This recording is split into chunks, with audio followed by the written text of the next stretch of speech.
you're looking at right now probably is an overslide of the road that's been carved back out.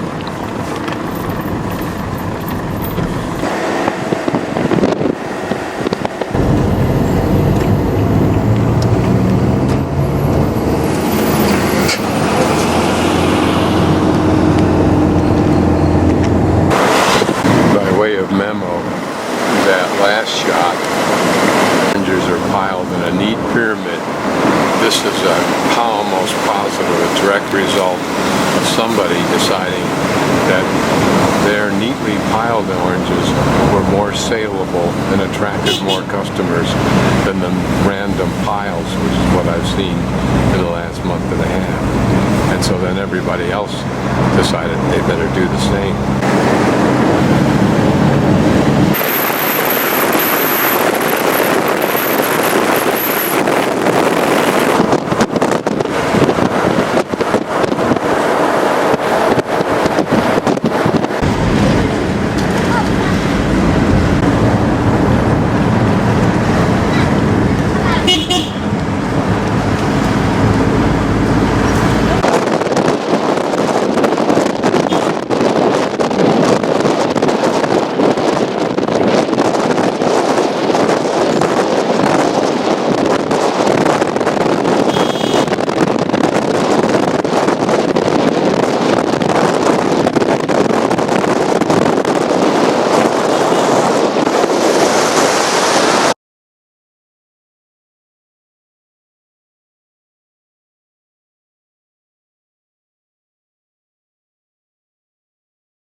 In the market of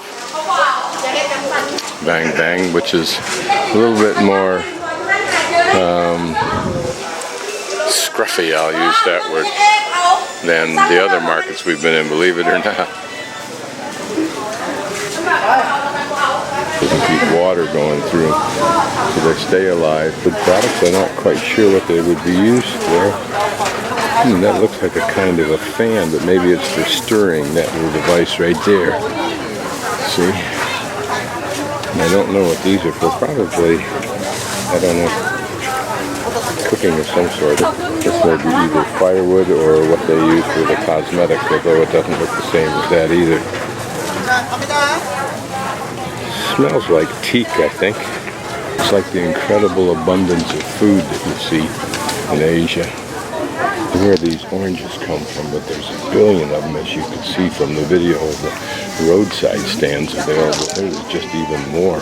These little shovels. That's what they are. What this would be for, or what it is even. I think those are the kind of growths, fungi that grow on the sides of trees. Swears section is a little bit neater.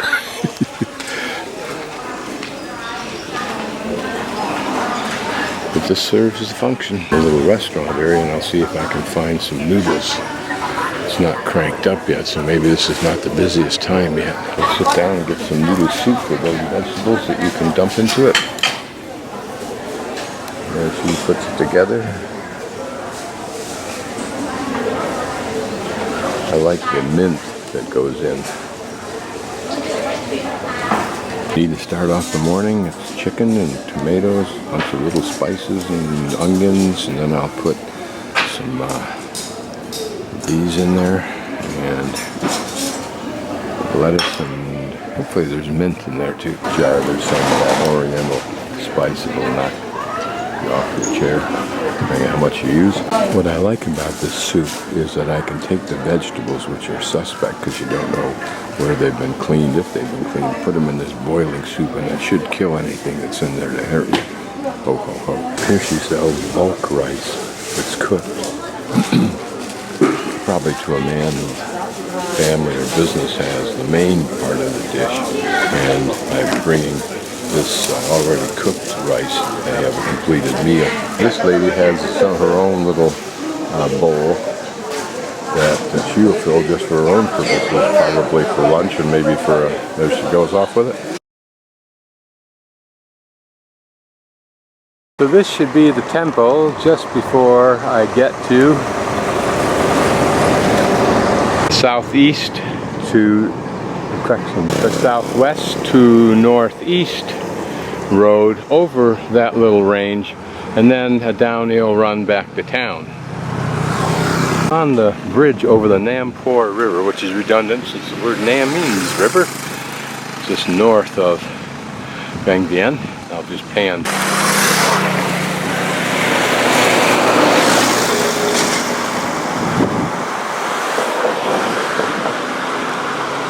Turn right there, and I'll push the bike up over the top of these hills where those kids are going on their bikes, motorbikes, and then downhill.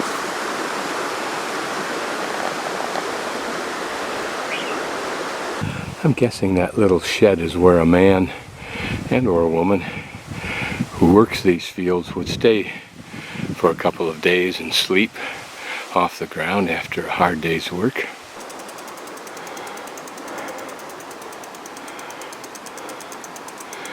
Such lushness, with those stringers so jungle-like. And those magnificent karst mountains in the background.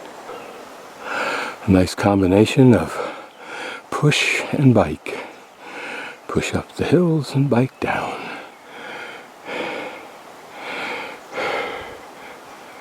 Great exercise, great way to be out in the country away from the people and the dust and the noise.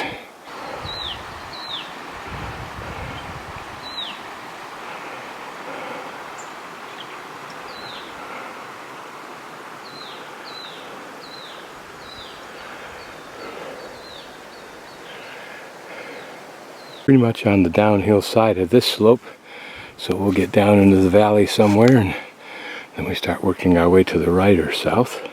Almost at the bottom, I think, on this old iron bridge. For some reason, timber sitting down there. Rice paddies.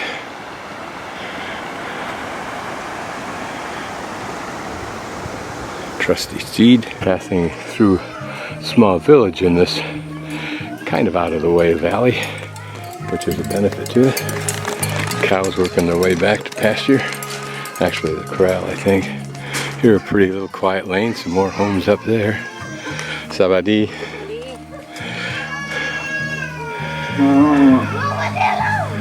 Looking back over that village I just passed through. These are dry rice beds because this valley, right here at least, doesn't have any water this time of year. Many places are like that, particularly in the north part of Laos, although coming here from Luang Prabang, you could see that there were pockets where rice cultivation was active, but usually only one of those little plots might be planted out in green with rice. And I suspect that, first of all, they have a natural supply of water, but not that much. It's the rainy season, of course, that inundates the land. Everybody's working, including these spiders, who unfortunately have been undisguised by dew on the bottom of their webs. Whether this is a clue to the insects they seek, I don't know.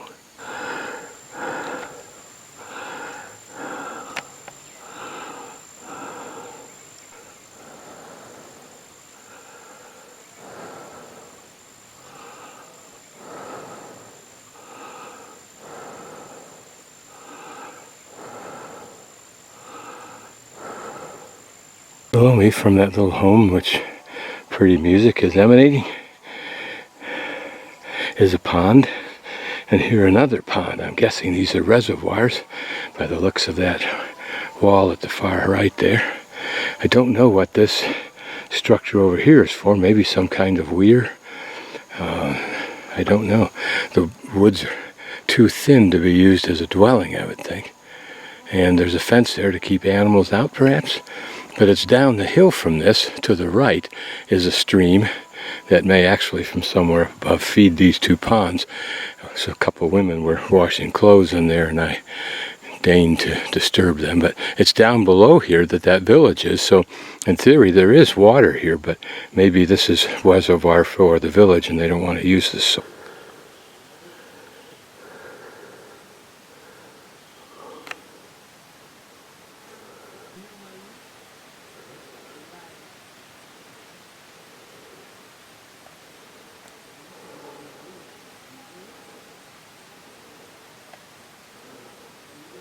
Following an unmarked trail, but rather obvious, to a falls, crossing the suspension bridge.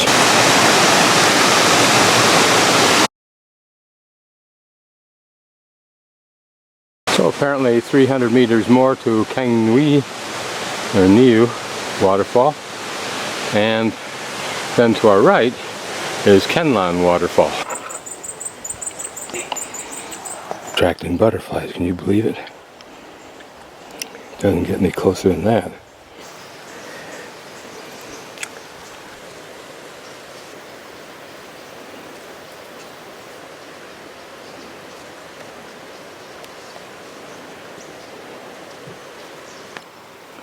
Yeah. Two of them on me.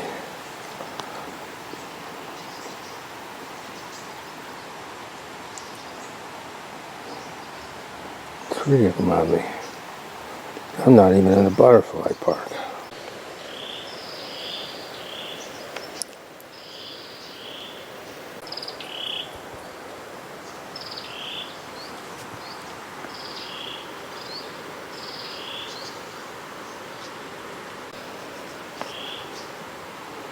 Well, the irony is he's a beautiful butterfly, but I can't get him at his most beautiful, because he's too happy where he is and it's folded up. I'm just going to have to start walking and hope he will get off or do something.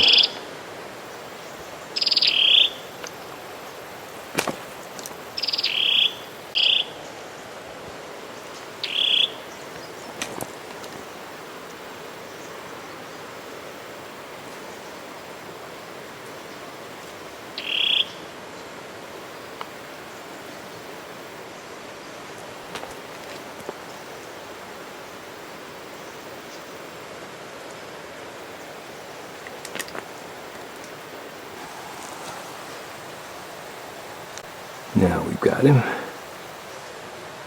that a beautiful butterfly or what? It's the other one that was on me.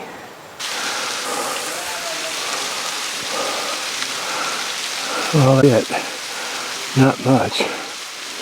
Probably looks terrific during the little pool at the base, which is probably pretty nice when there's water in it to swim, or at least cool off.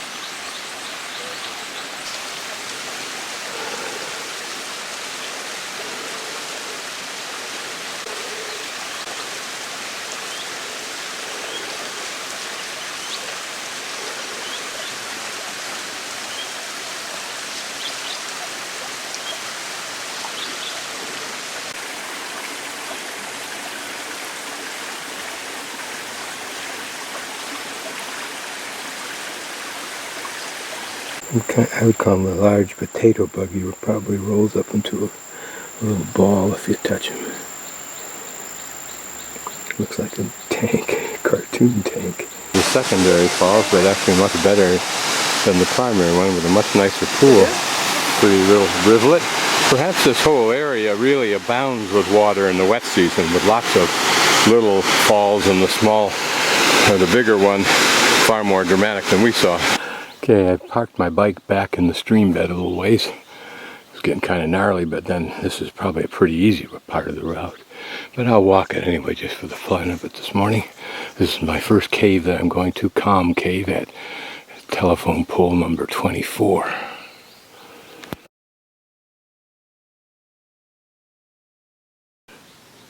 Probably about an inch and an eighth across.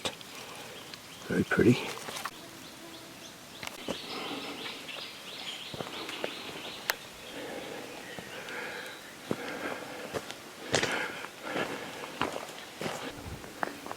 I think is the cave I found. Why the four Germans didn't find it when they were right here, I don't know. They're usually pretty good at all that stuff. Last, here is the cave. Coming down this route, there's the sign, so it's up in there somewhere. What's dangerous about walking in caves like this, particularly in these kind of countries, you have to really make sure you know exactly where you're stepping. I'm not going very far into this.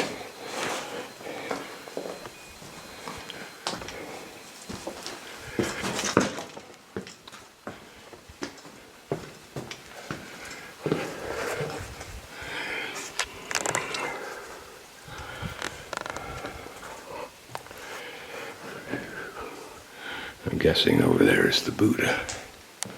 You can see this has some considerable age to it.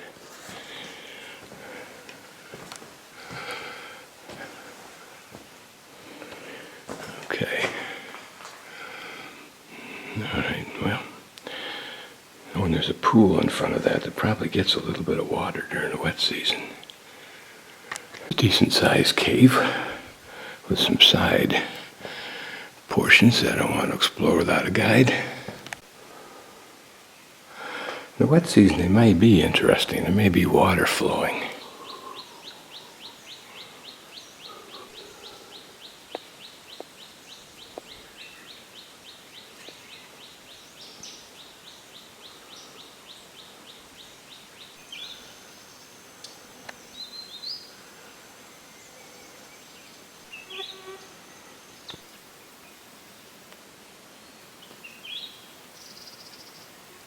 This is the local dump. Probably every few months when it gets too gnarly, they come out, throw a bunch of gasoline on it, start it on fire.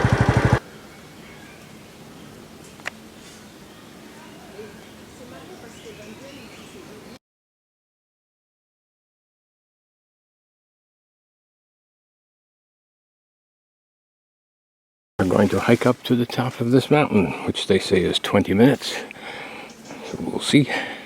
Here we are at the top, a little bit longer than 20 minutes, probably 30, 35 minutes, I would guess. And that's with just occasional 15-second stops to get my breath. We'll continue out that road to the Blue Lagoon cave, wherever that is, out there somewhere. Below us, I think, is the village I parked in. And we'll go through that village and several others up there. Meantime, we'll wander down this trail, which may give us another viewpoint.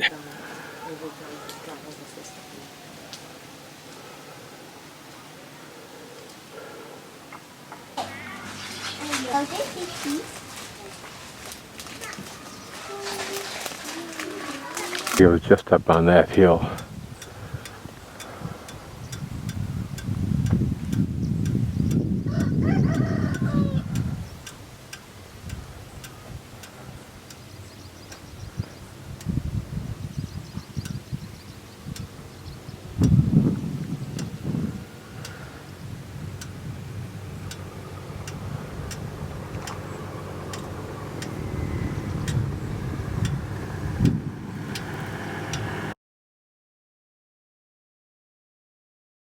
We are at Blue Lagoon, which is this, for lack of a better term, lagoon, I guess, pond, widening in the creek, where old ladies of the old school go swimming totally dressed, including hat. While further up, young heroes climb up into the trees and jump into the water for the crowd. And then Europeans who never apparently get to see a warm beach or a warm area lay out in the sun.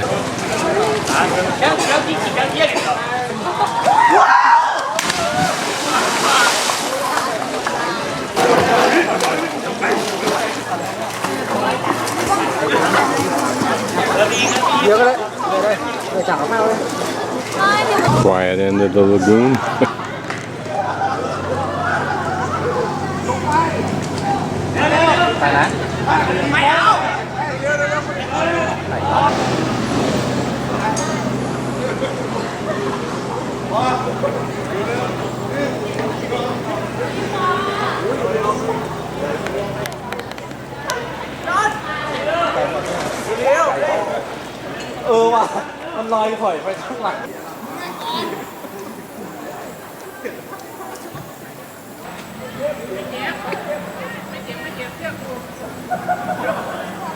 Interesting structure up on that big tree.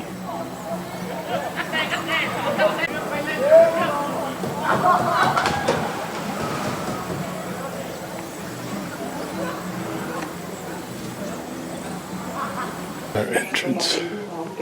Again, a very old cave.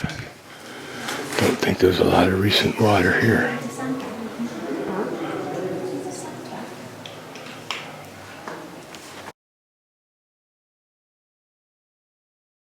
Entrance into the cave.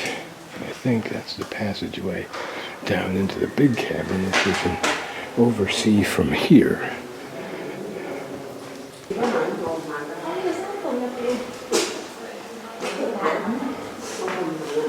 It's a pretty big cavern room.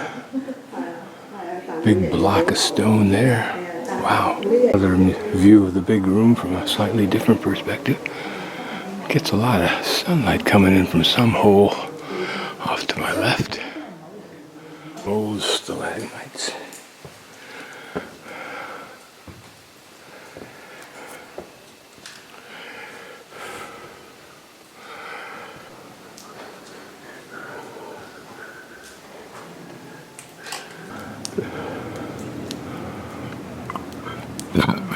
Still droplets of water coming down occasionally and in certain spots.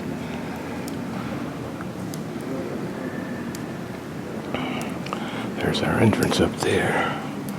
This is as far as I'm going to go because the rocks can be slippery. It's damp down here. Rocks are slippery from water that's coming down from above. Not much, but a little. And right here you can see, you can hear it too. Right in that little pool of water.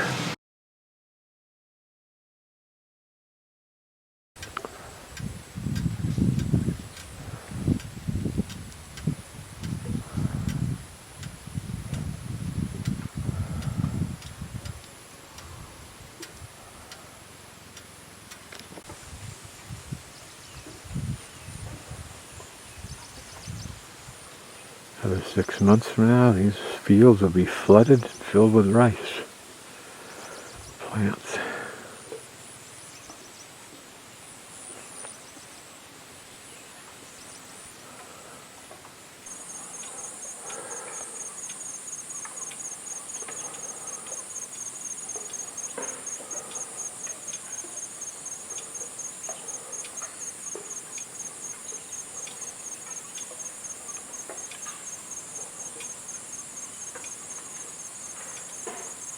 Our journey now takes us behind me, curving back the opposite way we've come.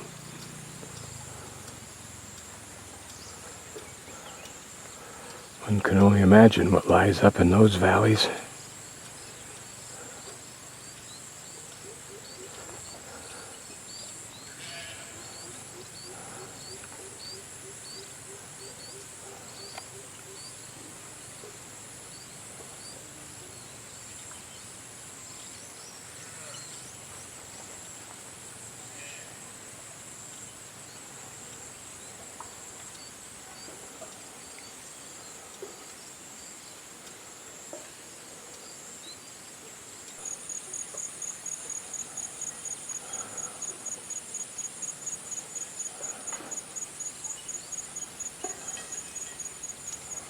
Notice how that hillside, that hillock in front of us has been totally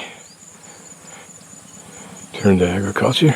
Again, a little plastic or metal roofed, whatever you want to call it, porch shed for people to have lunch, maybe spend the night if they needed to.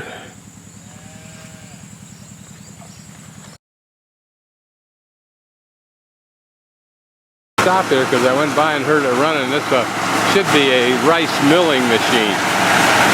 So, not exactly quite sure what it does, but I think, okay. There goes the rough rice right in there. Goes up through that thing there, and then down and through there. Oh yeah, and then it comes out there, eh? And there's your finished rice without the husk on it.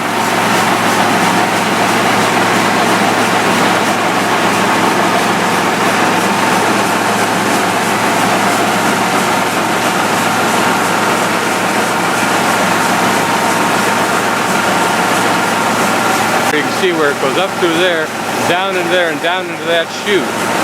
Yeah, and then down into there. And then right into here, over here, back up again, and down into another one, then down and through there. Okay. Here you can see what the rice looks like. Looks like wheat, probably, same analogy. I'm in the little village. It's got a much better road going back than going out to it from the other side of the valley. You can get an idea of some of the homes here. Pitifully poor, it looks like, but maybe that's an overstatement. Kids are disheveled. To us has to be taken in context, and this is their life. Painting up that building. There used to be a little pond there. It's now a swill hole with pigs and chickens and chicks delving in the trash for something to eat. There apparently all the extra husks, but maybe a few chunks of rice too. When I got the camera out, they started running.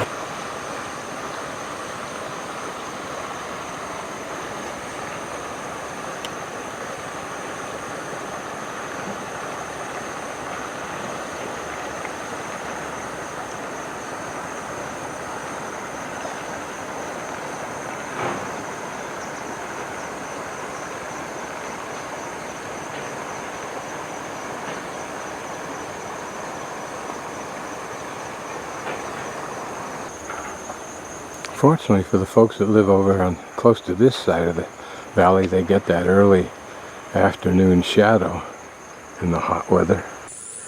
This pan looks up that valley and back across to the other side of the valley that we came up earlier, where the Blue Lagoon is.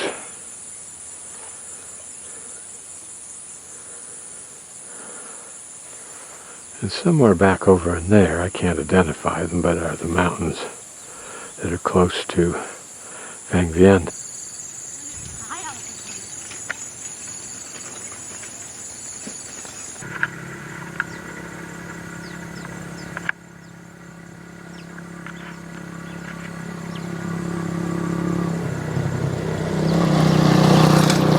Looks like a monarch, doesn't it?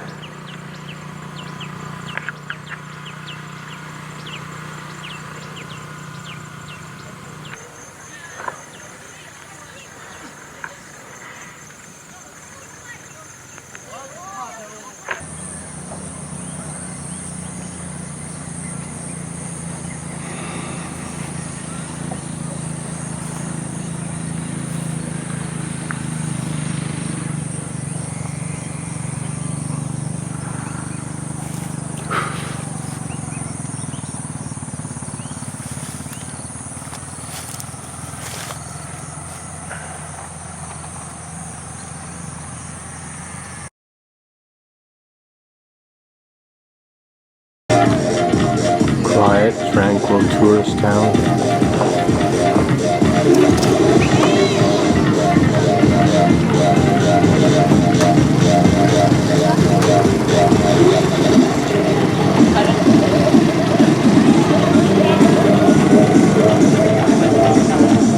The lawnmower motors, it looks like, instead of the big diesel that you see in other places like Bangkok and so forth. Probably fun. As usual, is once somebody starts a business, then everybody and their brother decides they can make money, and then they come. Just like video stores in the United States.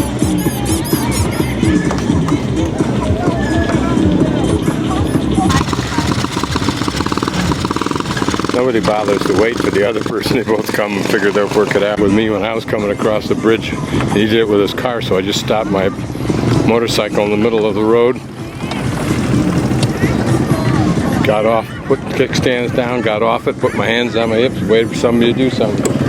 Finally some guy came along, took my machine and got it. I wasn't going to give any stupid arrogant son of a bitch who was going to come in with me at the car the satisfaction of just letting him do whatever he wanted to do. Only imagine what it might have been like when it was a pretty little town. It's like the place in China has this fantastic river that goes through the karst, and all the pictures you see it or of the movies all look fantastic until you get there and you're riding with maybe 50 other boats, some with big engines making nothing but noise, running right alongside of each other.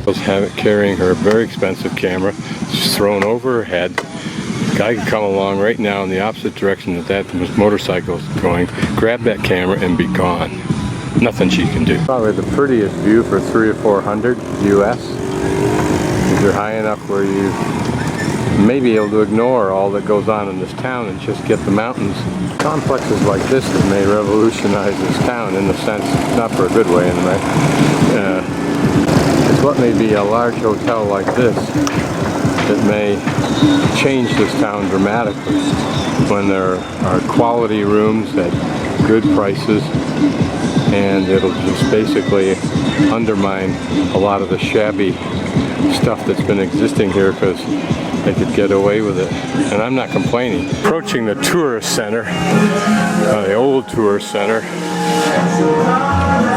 the one that had the reputation for mind-blowing drunkenness all the time. For this town up to a few years ago, the recent history was that the young 20-year-olds, these folks here, came here, went with kayaks, or even more so with inner tubes, upriver, and then floated down, hitting all the bars. It finally got to the point where the incredible noise of the bars and the deaths of the young caused the city fathers, quote unquote, parentheses, close parentheses, to shut down a lot of those bars. How huge these places are, I don't know if their business has dropped off dramatically or not, because I don't come down here at night, but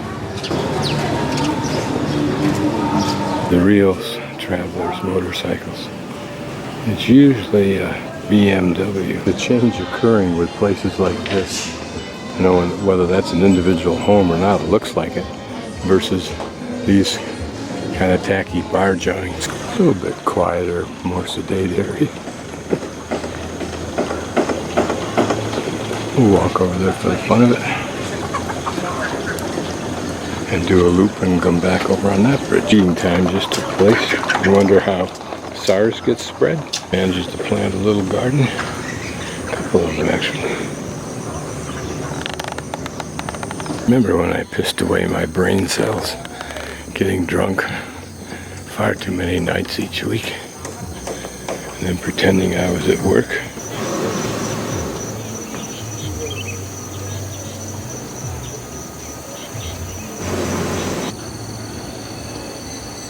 Settle down over there somewhere.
Bridge, which I hope to make a loop with, serves just a little compound of houses over there that are also surrounded by some pretty substantial barbed wire fence. About the only way you can get privacy in this area. That gray kind of bird, is it a chicken? A small emu or something?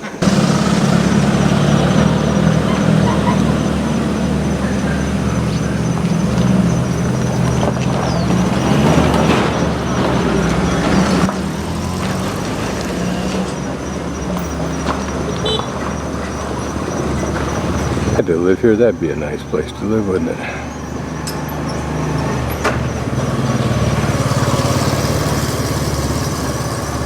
This is on the northwest side of Vang Vieng. Looks like they're trying to restore it for tourists, which is a smart idea, but this is interesting, how much older version of two. Interesting two versions of the same concept apparently. One much older and much simpler looking with that very thin Greek, can't remember what the early culture art form was. Part man, part winged bird. How pretty it must have looked. Door, presumably old stupa, and a well-maintained Buddha.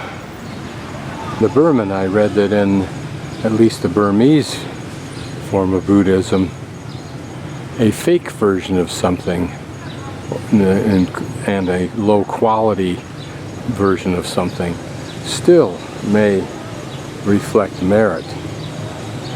It's more the inner concept of what's being reflected rather than the quality of the item doing the reflecting, if you understand what I'm saying.